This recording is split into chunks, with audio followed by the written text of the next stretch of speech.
El que ara comença és el capítol número 93 d'Una caixa de sorpreses, el podcast de la Biblioteca de Catalunya. Aquesta vegada dedicarem la nostra atenció als diaris de Francisco Candel, una part dels quals la Biblioteca de Catalunya acaba de publicar en una edició que ha preparat David García Ponce, que és avui el convidat del nostre podcast.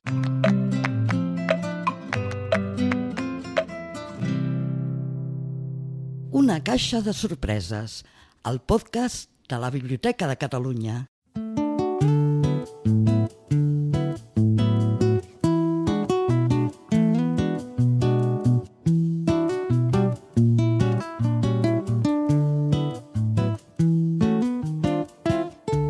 David García Ponce és professor de literatura a la Universitat de Huelva i investigador de literatura contemporània en l'especialitat de novel·la urbana.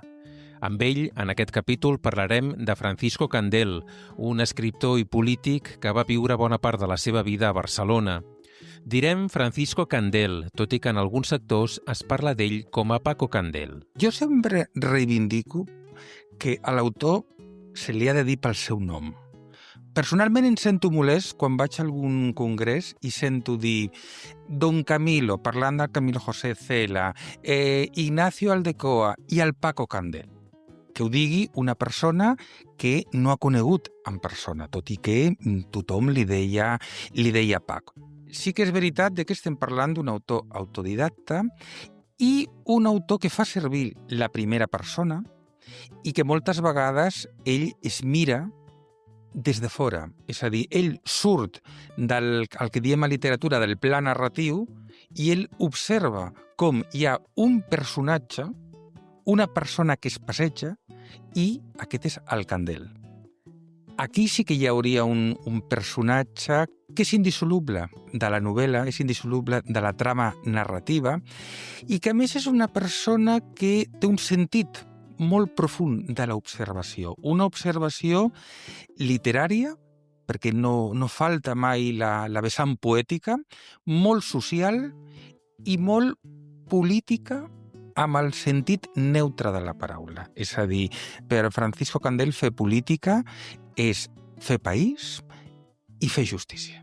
Per tant, quan ens referim a Francisco Candel, no podem parlar només d'un escriptor. No. I, de fet, aquí és un problema que tenim amb els estudis candelians. O sigui, es pot parlar d'un autor que ha fet moltes novel·les, va fer assajos, va fer contes, fins i tot va fer poesia, però també hi ha un polític. Hi ha un polític que va treballar al consistori de l'Hospitalet de Llobregat i que va ser senador al govern central. Podem parlar d'un Candel periodista. Va col·laborar a diferents diaris importants, i podem parlar d'una persona totalment altruista, que col·laborava allà on ell veia que era necessari, de la manera més discreta.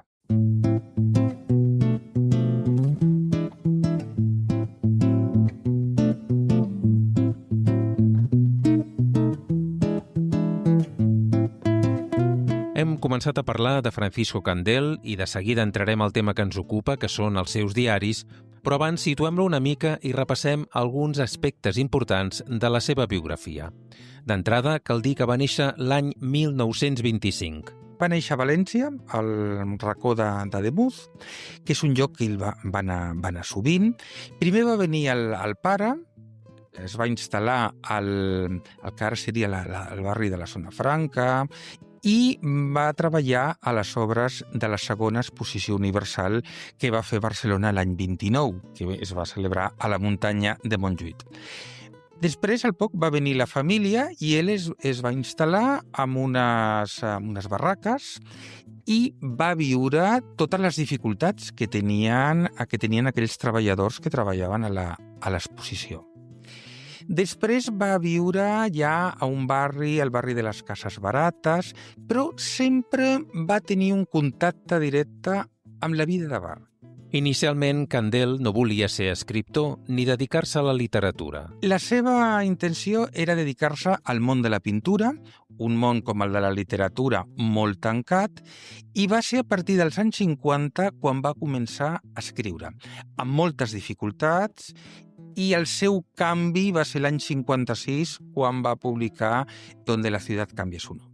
Aquella novel·la sobre Barcelona va canviar d'alguna manera la vida de Francisco Candel i el va convertir a partir d'aleshores en un escriptor reconegut. Va ser, podríem dir que una casualitat, perquè el coneixia a un veí del barri, que era Manchón, que havia estat jugador del Futbol Club Barcelona, i llavors ell li va presentar al Josep Janés. Josep Janés era l'editor més important de Barcelona i Jané va creure en una obra que trencava tots els esquemes, perquè era una escriptura, podríem dir que molt impulsiva, una escriptura molt desenfadada, molt sincera, però potser avui, si fessin un comentari de text, qualsevol estudiant diria que es repeteixen molt els sinònims. Aquesta frase ja s'ha dit abans, tornem a repetir una idea. Però bueno, és una escriptura feta amb el cor, amb l'experiència i amb el sentiment de justícia. Més endavant arribarien altres obres importants. I ja després va fer un altre llibre, per mi, de les millors novel·les, que és Han matado un hombre, han roto un paisaje, i l'any 64 va fer Els altres catalans, que es podria dir que és la seva base del seu pensament. És a dir, que allà està contingut tot allò que les novel·les dels anys 50 ja ell havia expressat. Aquests són probablement els llibres més importants que va escriure Francisco Candel. En total, però, entre novel·les, assajos i contes, va escriure 55 llibres. En un determinat moment, Candel decideix entrar en el món de la política, on va jugar un paper actiu. A partir dels anys 60 va començar una vinculació política amb Barcelona, amb els barris, i podríem dir que amb aquest sentiment de democràcia que s'estava forjant a la ciutat de Barcelona. Evidentment es va veure afectat per moltes vagues, per molts problemes policials degut a la seva participació. I als anys 70 doncs, va començar la seva participació activa en política. Va ser membre d'Entesa, Entesa pels Catalans, que eren un grup de partits d'esquerra, i va ser senador al govern central, i després va estar durant uns anys al consistori de l'Hospitalet.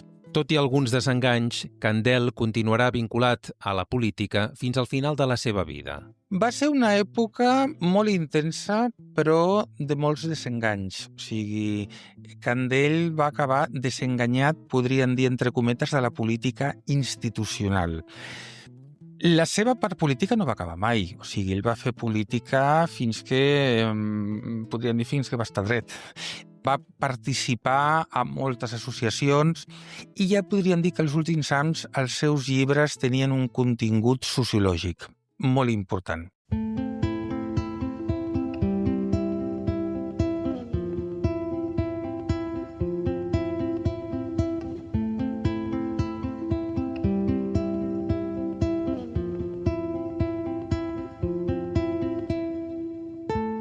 El professor David García Ponce ens parla de la importància de Candel i del seu llegat literari. És un moment clau per la història de Barcelona, és el moment que hi ha una influència artística del neorealisme italià.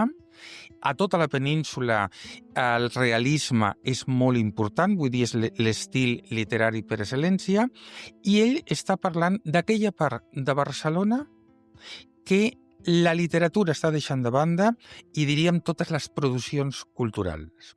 Ell està reivindicant una persona que ha vingut de fora i que de mica en mica s'està integrant.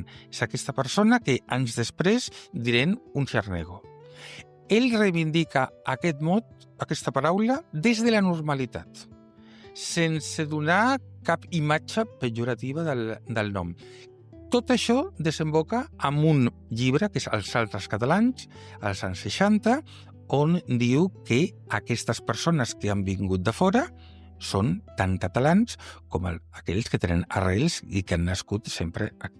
A partir dels altres catalans, els llibres de Candel tindran més contingut ideològic. Ell reivindica la classe treballadora, i aquí sí que m'agradaria enfatitzar, perquè això s'ha treballat poc. Candel reivindica molt el treballador i reivindica molt la funció activa dels barris de la perifèria a la formació d'una estructura política democràtica. O sigui, ell parteix de la base que no hi hagués hagut una transició sense el paper actiu dels barris, de la perifèria, i que és fonamental entendre el paper que van tenir els treballadors. O sigui, els treballadors dins la fàbrica i aquells que es van manifestar al carrer. Totes aquelles associacions de veïns dels anys 70, que va ser una mica el ciment, l'arrel d'alguns partits d'esquerres que després van tenir un recorregut diferent al llarg dels 80.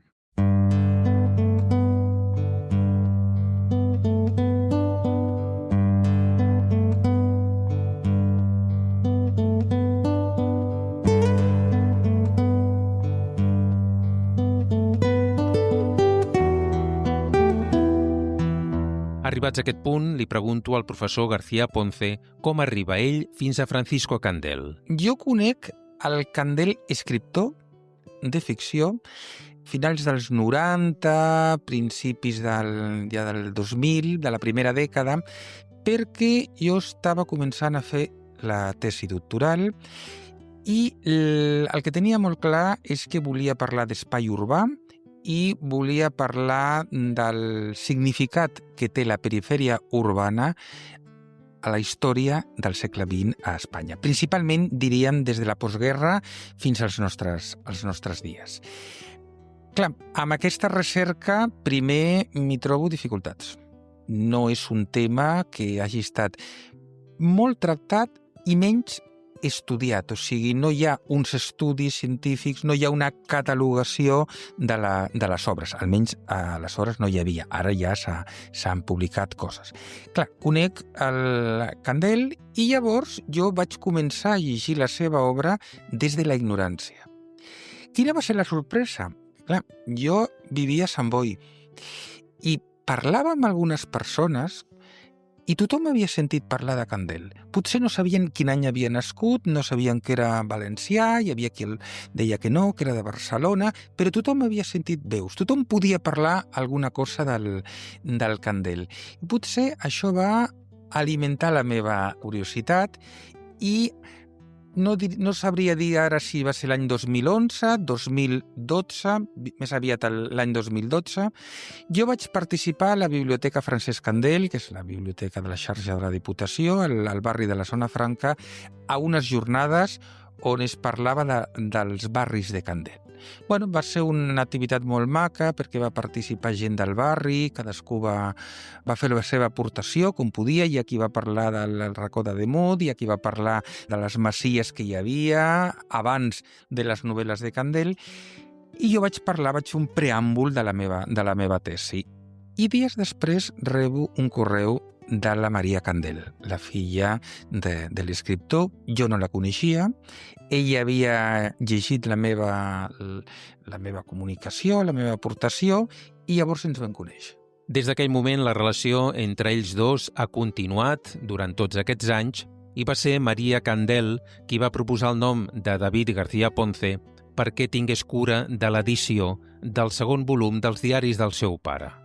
La tesi doctoral del professor García Ponce es va titular La literatura en los márgenes, perifèries urbanes en la narrativa espanyola contemporània i va ser defensada l'any 2023 a la Universitat de Barcelona. La podeu consultar a través d'internet i us hem deixat també l'enllaç amb la resta de notes d'aquest capítol a la pàgina web del podcast a bnc.cat/podcast.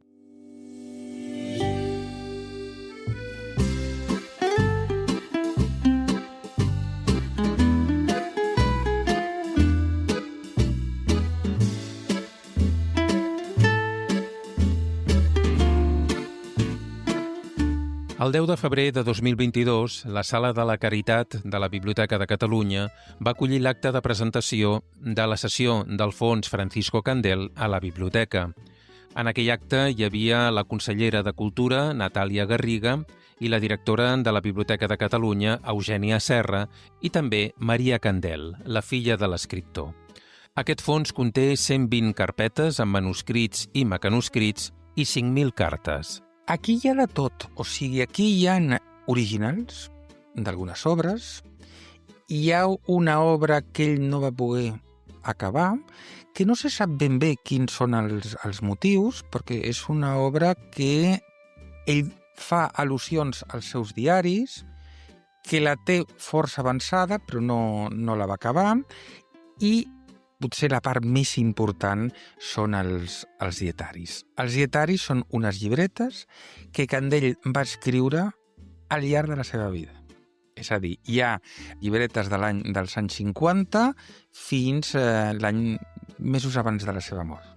Pel que fa a les cartes, hi trobem correspondència amb escriptors intel·lectuals i polítics com ara Teresa Pàmies, Josep Tarradellas, Miguel Delibes, Josep Maria Huertas Claveria, Joan Reventós i un llarg etc. Parlem ara sí ja dels diaris de Candel que trobem repartits en 30 llibretes. Els diaris són molt importants perquè no només és una exposició personal d'uns sentiments, d'una visió de la vida, del que s'està visquent. És també una crònica històrica.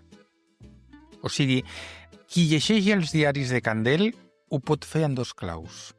Ho pot fer amb una clau literària, per veure com escriu, com aborda alguns problemes, quina retòrica fa servir, però també es pot llegir en clau històrica o en clau social. És a dir, l'autor al diari vol deixar testimoni del que s'està visquent. De què parla exactament Candel en els diaris? Parla del procés d'escriptura de les seves novel·les.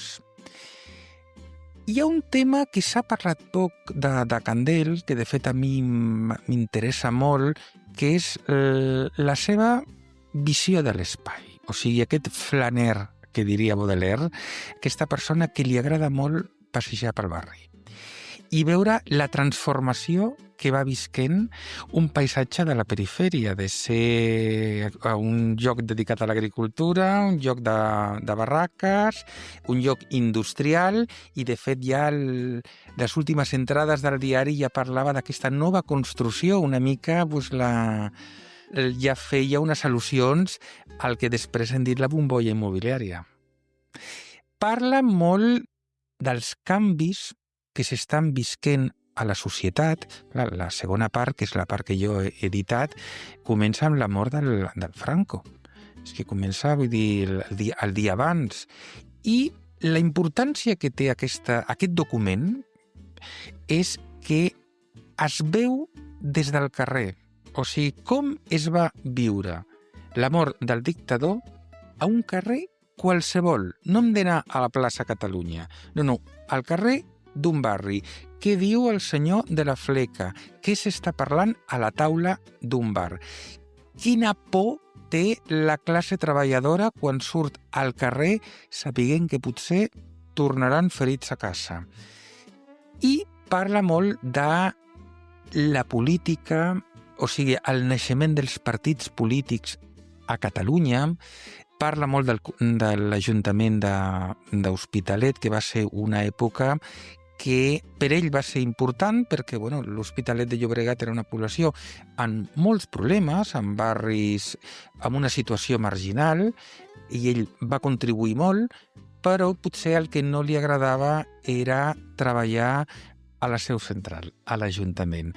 Ell va ser testimoni de la rivalitat que hi ha al món de la política per competir per un lloc de responsabilitat. Als anys 90 del segle XX, Candel viu un gran desencís per la transformació que estava vivint Barcelona. Se sent una mica desil·lusionat del curs de la política. Fins i tot a mi em va treure molt l'atenció la seva opinió dels Jocs Olímpics, que aleshores era una opinió que discrepava molt i després va ser una opinió molt actual, que va parlar molt Vázquez Montalbán, un altre autor que apareix sovint. Va ser de dir, bueno, això té un preu. O sigui, tenim els Jocs Olímpics, però tenim una ciutat cara, hi ha una part de la identitat que se'ns va, hem volgut transformar. Doncs Candel ja ho va parlar. Va parlar fins i tot de temes d'ecologia. O sigui, ell ja als anys 70 surt una manifestació al Aiguamolls de l'Empordà. Parla amb molt carinyo de les persones que s'estimava. O sigui, és una persona que sabia estimar. Parla de la família, de les converses de casa, dels fills, de la seva dona. Arribats a aquest punt, li pregunto al professor García Ponce per què Candel va entrar a treballar a l'Ajuntament de l'Hospitalet. Candel era la imatge de la persona no catalana, però que volia integrar-se. Candel era una persona que era capaç de parlar, d'explicar les coses d'una manera molt senzilla i que tant parlava en un lloc tancat, en una sala tancada, com podia anar a un mercat. Clar, una població que tenia tanta gent immigrant com era l'Hospitalet, la imatge de Candel era un vot segur.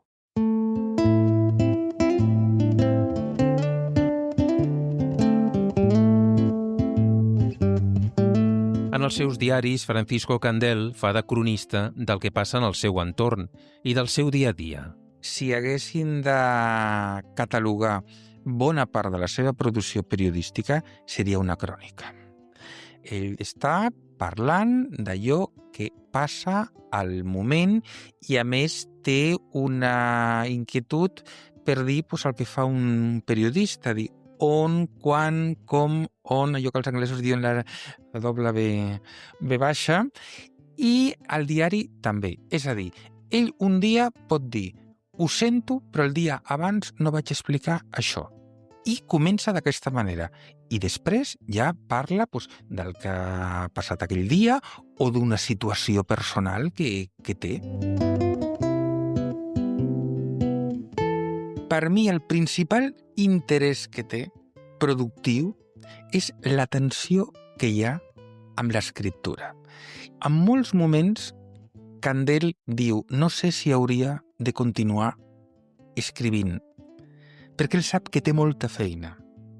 Però, per altra banda, té aquesta obligació moral de dir, ha passat això.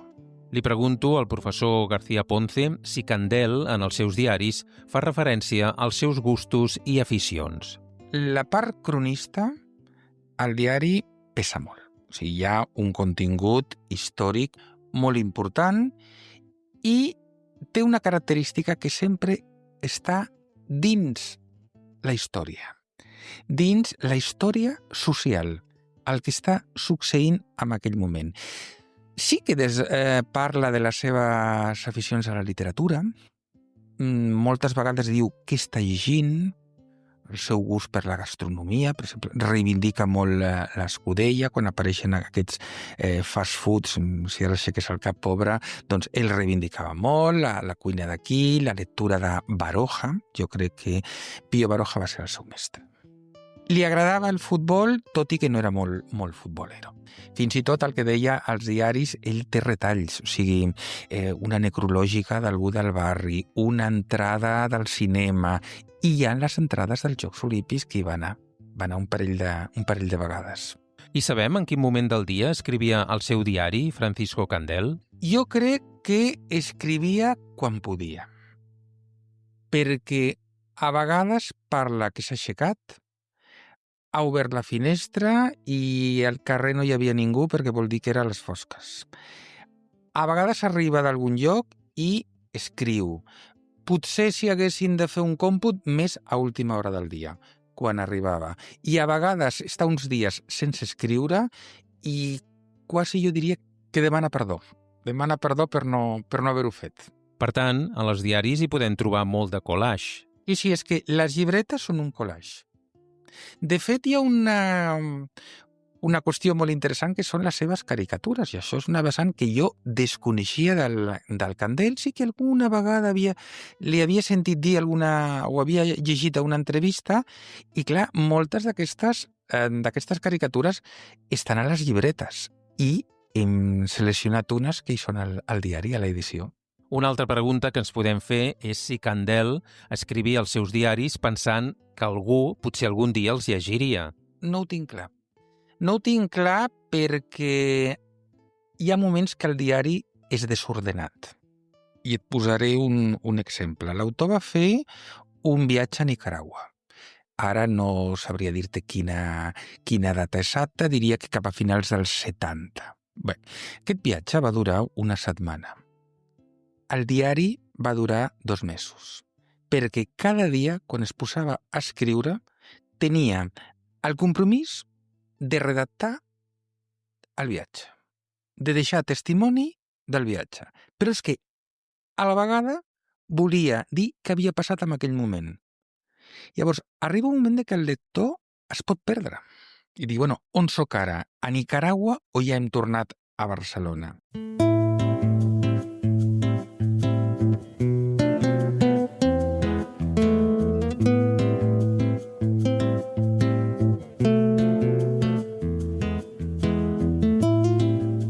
La Biblioteca de Catalunya acaba de publicar el llibre Escriptura, vida i compromís, diaris 1975-2006.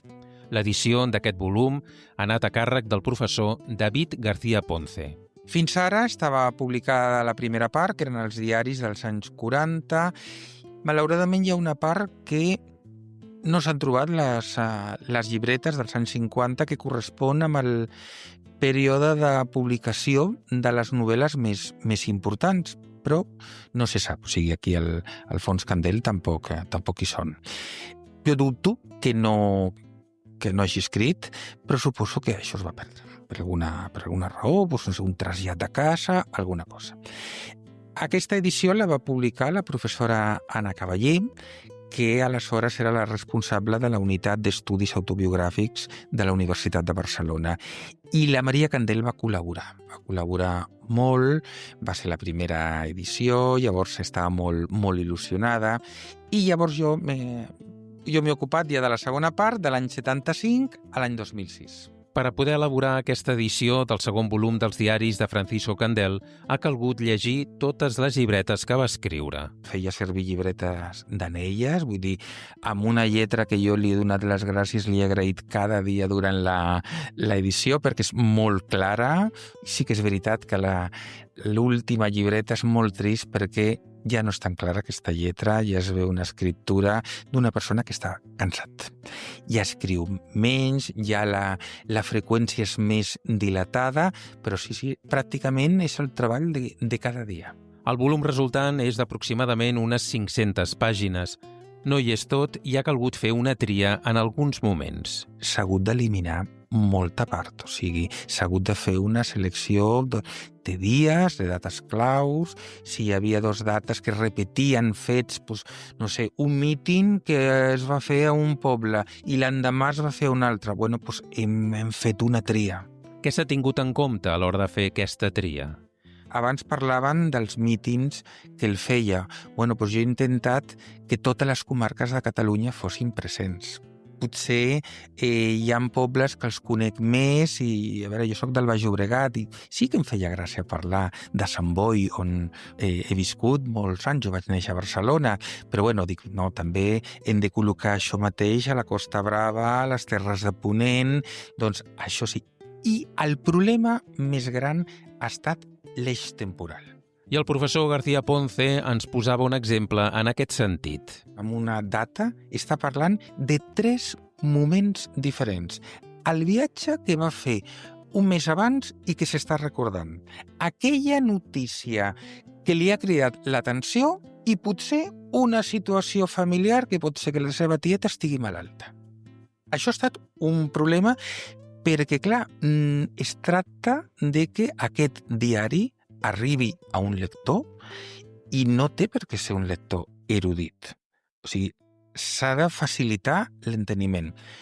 Com s'ha solucionat això? pues, si estem dient, el viatge a Nicaragua, un viatge que va fer a l'antiga Alemanya abans de l'enderrocament del mur, doncs a veure, quins dies?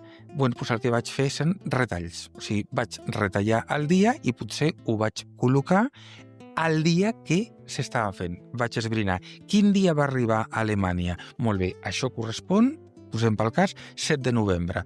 Ho col·locava el 7 de novembre. O sigui, vaig estar tota l'edició retallant els dies. Una altra dificultat a l'hora d'editar els diaris de Candel ha estat desxifrar alguns noms. Hi ha persones que ell diu el nom complet, amb cognoms. Però clar, a vegades parla del nom de pila. Alguna persona que potser és coneguda, però clar, ell li diu un diminutiu o li diu un nom més familiar. O sigui, Ignasi Riera. Ignasi Riera, jo crec que és la persona que més surt, dels que més surt als diaris. I el diu Nani. Jo vaig saber qui era el Nanis perquè vaig saber que es feia dir Nani alguns contextos i llavors vaig deduir que també era Candel. Hi ha noms com, clar, Josep. Ell tenia Joseps, un nom típic de Catalunya, companys de feina, del barri. També trobem anys en què Candel escriu molt al seu diari i anys en què no tant. Als anys 70 publica molt, escriu molt, fins que comença la seva activitat política. Quan comença la política, sobretot quan era senador, ha de viatjar molt a Madrid, al pont aeri que hi havia abans, ara hagués viatjat en AVE. I clar, això li treu molt temps.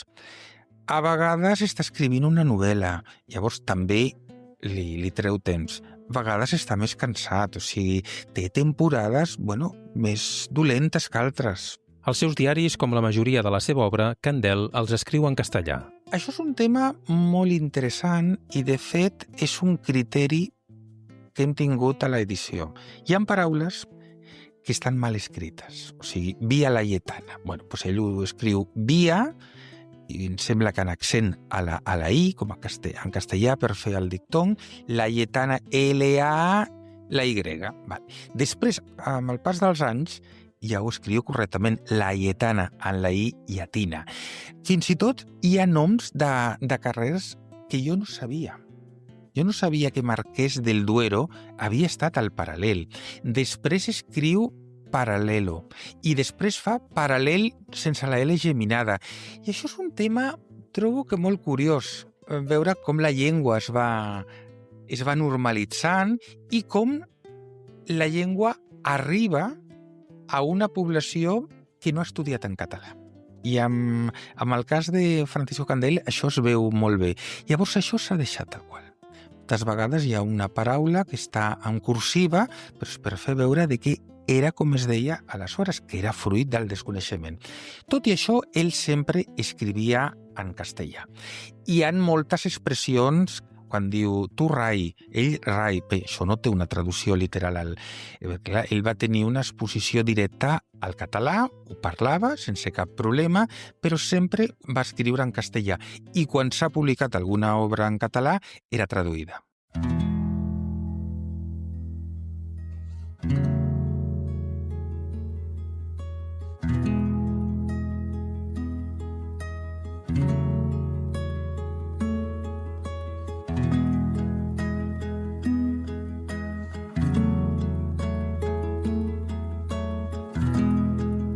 Un cop llegida la totalitat dels diaris de Francisco Candel per poder preparar la seva edició, li pregunto al professor David García Ponce amb què es queda.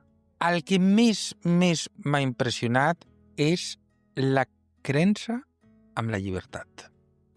O sigui, ara que estem en una època que es qüestiona molt la transició, que hi ha qui que diu que no va haver-hi una transició. Jo no sóc polític i crec que no ho seré mai. Potser no es van fer les coses com s'havien de fer. També és veritat, jo diria que no era fàcil amb el passat d'un país que havia tingut 40 anys de dictadura. Però el que sí és cert que es van implicar moltes persones. I es van implicar en un moment que l'horitzó no era gens clar. I una d'aquestes persones va ser el Candel. De les coses que jo he après amb ell és persegueix allò que tu creguis. alguna cosa recolliràs. I què li hauria agradat preguntar a Francisco Candel si hagués tingut l'ocasió? Li hagués preguntat per què aquesta temàtica dels barris, de la ciutat marginal, la Barcelona de la perifèria, per què ell creu que es va deixar de banda. Que és un tema de literatura que jo l'he estudiat molt, vull dir, als anys 60 vam tenir un elixir, que era el desarrollisme, i vull dir, tot anava bé. Comencem de veure aquestes pel·lícules que parlen del turisme, que parlen de les vacances. Bueno, a veure ell què pensava. De fet, hi ha un moment de que ell diu qui els ha vist i qui els veu, una classe treballadora que tenen un terreny, vull dir, una casa fora de Barcelona. Llavors, a mi m'agradaria molt que ell en donés una raó d'aquest abandonament que hi ha hagut. Si avui estigués assegut amb nosaltres, jo li preguntaria quins errors creu que ha tingut la democràcia al país. Perquè tinc la impressió de que ell va viure una democràcia que ara no la tenim. I com se l'imagina a Candel? Jo me l'imagino una persona molt propera, una persona que no li hagués agradat cap atenció especial, o sigui, no li agradaven els homenatges, i una persona capaç de parlar de qualsevol cosa i relacionar-la amb molt d'altres.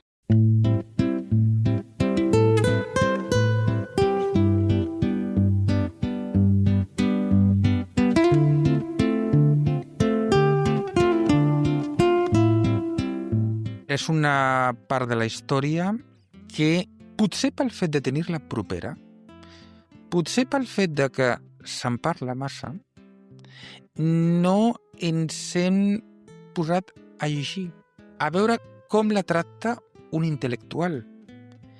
I crec que si aquests diaris tenen una funció és reivindicar la figura de Candel com intel·lectual. Un intel·lectual de la cultura popular. Crec que té una visió molt panoràmica del que estava passant a la història des d'una vessant social. És a dir, que surten totes les classes socials. El Candel està avui a una reunió de veïns i potser demà al Parlament. Potser avui l'han convidat l'Associació de Treballadors de la SEAT i demà l'ha convidat l'expresident Pujol, que és una persona que surt molt als diaris. I acabem aquest capítol del podcast amb el testimoni de Maria Candel, en una breu intervenció que va fer el dia de la presentació de l'ingrés del fons del seu pare a la Biblioteca de Catalunya al febrer de l'any 2022. Per exemple, els manuscrits pots veure com escrivia un autor, no? En aquest cas el meu pare, que encara no he averiguat quin era el seu enigma, el seu misteri, mira que vas al darrere, no?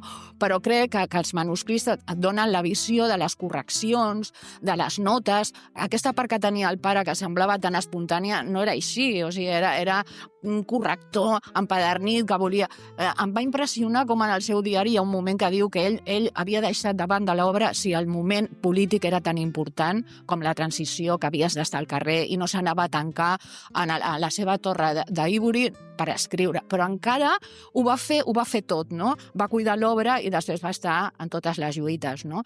Els manuscrits et donen aquesta tècnica, aquesta forma d'escriure, estan les notes, les correccions. Després, la correspondència és entranyable, perquè entre una nota de l'Espriu, que també hi ha, o una carta de la Carme Laforet, trobes tot el munt de gent que el pare sempre cuidava, no? Des de presos comuns, des de gent que li demanava cèntims, des d'escriptors a Sud-amèrica que no sabien com publicar, des de gent que començava.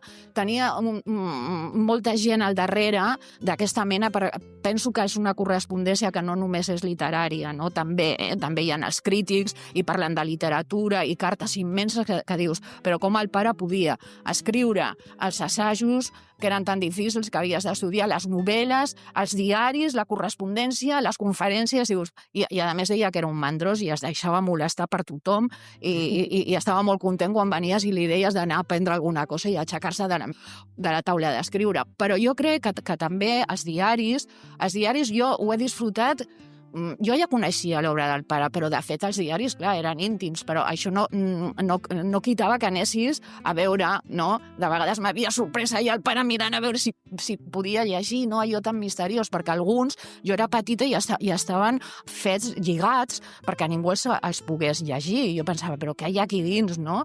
I els diaris són entranyables. Jo sempre dic que el pare era un cal·lígraf, o sigui, ho anota tot, el que havien menjat, quan costava, si ens havia agradat, què havies demanat de postre, si anaven en avió, a quanta altura estaven volant. Bueno, dius, pare, però això què és, no? I després estan coses entranyables, les primeres manifestacions, que no eren les manifestacions com les coneixem, sinó en un semàfor he vist a dos que m'estan mirant, segurament, cuidado que allà, Déu meu, hi ha un secreta, no hem pogut fer res, no? A processos com els cures es van convertir en progressistes. És un relat que dius, és apassionant, no? Com deixaven el clero, no? Per ficar-se a la vida de la gent més oprimida, no? Tot això, bueno, després les vagues, les morts, els funerals, perquè el pare era molt dels seus amics, anava als funerals, tot està escrit. I després pels fills és entranyable perquè trobes la carta als reis, no sé, no? O com la meva filla ja ha començat a ser gran, no? Ja s'ha ficat a ser gran i està preocupada ja als 5 anys i em pregunta sempre per Déu i què és la mort i diu, bueno, això què és?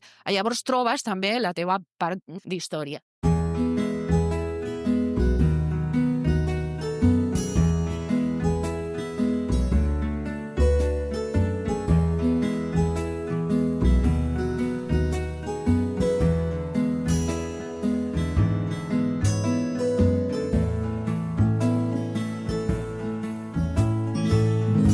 Fins aquí arriba el capítol 93 d'Una caixa de sorpreses, el podcast de la Biblioteca de Catalunya, que aquesta vegada hem dedicat als diaris de Francisco Candel. Si el que ens ha explicat el professor David García Ponce t'ha fet venir ganes de saber més tant de Francisco Candel com dels seus diaris, sàpigues que trobaràs un seguit d'enllaços amb més informació a la pàgina web d'aquest capítol. Només has d'anar a l'adreça bnc.cat/podcast i fer clic al capítol número 93. Allà mateix ens pots deixar els teus comentaris o, si no, si ho prefereixes, també a Spotify o a iVoox. I recorda també que tens un correu electrònic a la teva disposició per si vols preguntar, comentar o suggerir qualsevol cosa relacionada amb aquest capítol en concret o amb el podcast en general. L'adreça és podcast@bnc.cat. Moltes gràcies per haver arribat fins aquí i fins al pròxim podcast.